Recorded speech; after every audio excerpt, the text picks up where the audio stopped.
face in your face.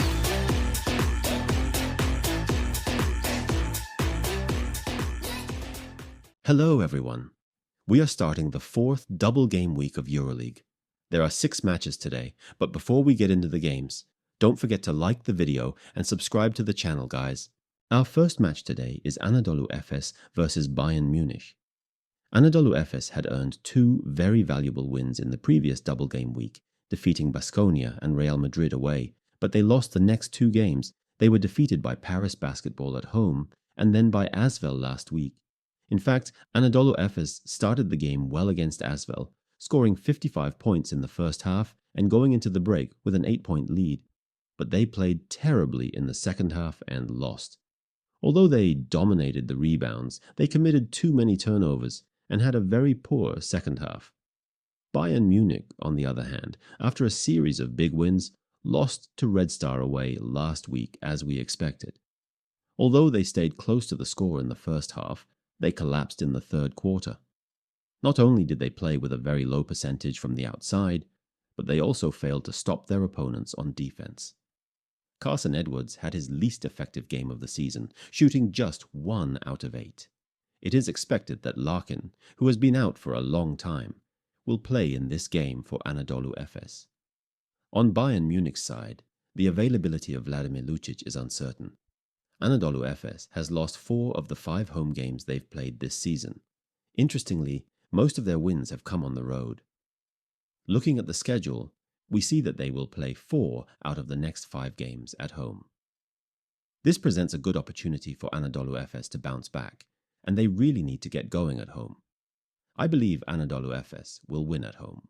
Our next game is Asvel versus Real Madrid. Asvel, after a 5-game losing streak, won 2 out of their last 3 games. Last week, despite being down by 8 points to Anadolu Efes, they played an excellent second half to win. After giving up 55 points in the first half, they held Anadolu Efes to just 27 points in the second half. They shot a high percentage from 2-point range and were led offensively by Teo Maledon and Nando De Colo, who have been having strong seasons. Real Madrid, on the other hand, beat Barcelona in a thrilling El Clasico last week, winning after 2 overtimes, securing their first road win of the season in Euroleague. Facundo Campazzo came close to a triple-double performance, and Walter Tavares also had a brilliant game. Asvel's Edwin Jackson is still injured, while Real Madrid has no injury concerns except for the return of Usman Garuba to league play this weekend. I think Real Madrid will win. Next up is Maccabi Tel Aviv versus Paris Basketball. Maccabi Tel Aviv snapped an 8-game losing streak with a win against Alba Berlin last week, their first road win of the season. Rokas Jokubaitis set a career high with 24 points in Euroleague, and Jalen Horde, who has been performing well this season, has been especially in form in recent games. I believe Jalen Horde has been the standout player for Maccabi this season. Paris Basketball continues their excellent form, winning their 8th consecutive game by defeating Virtus Bologna at home last week. Although they struggled a bit in the final quarter after building a 14-point lead, they didn't make any mistakes. Despite shooting poorly, their dominance on the boards was key to their victory. TJ Shorts continues to lead the team offensively. For Maccabi Tel Aviv, Tamir Blatt is expected to play tonight after being absent for a while. Paris, aside from Dalton Holmes, who has been out since the start of the season, has no injuries. I expect this to be the highest scoring game of the night, and we might see a lot of points in the first half, especially. Our next game is Panathinaikos versus Barcelona. Panathinaikos has lost their last 2 Euroleague games after falling to Zalgiris Kaunas and Monaco in a very tight game at home last week. Kendrick Nunn and Matthias Lesort's excellent performances weren't enough for victory. They shot poorly from the outside, despite dominating the rebounds, and committed too many turnovers. Barcelona, who started the season strong, has fallen into a decline due to a series of injury problems. They have lost their last 3 Euroleague games, including big defeats to Paris and Bayern Munich, and last week they lost to Real Madrid after 2 overtimes in El Clasico at home. Despite strong performances from Kevin Punter and Jan Vesely, it wasn't enough for a win. They also lost to Manresa in the league over the weekend. Panathinaikos has an ongoing injury issue with Marius Grigonis, while Barcelona's injury list is growing. Nicolas Laprovitola and Chimezie Metu are injured. A new signing, Raul Neto, suffered an injury in his first game and will be out for at least a month. Finally, another new player injured in a league game.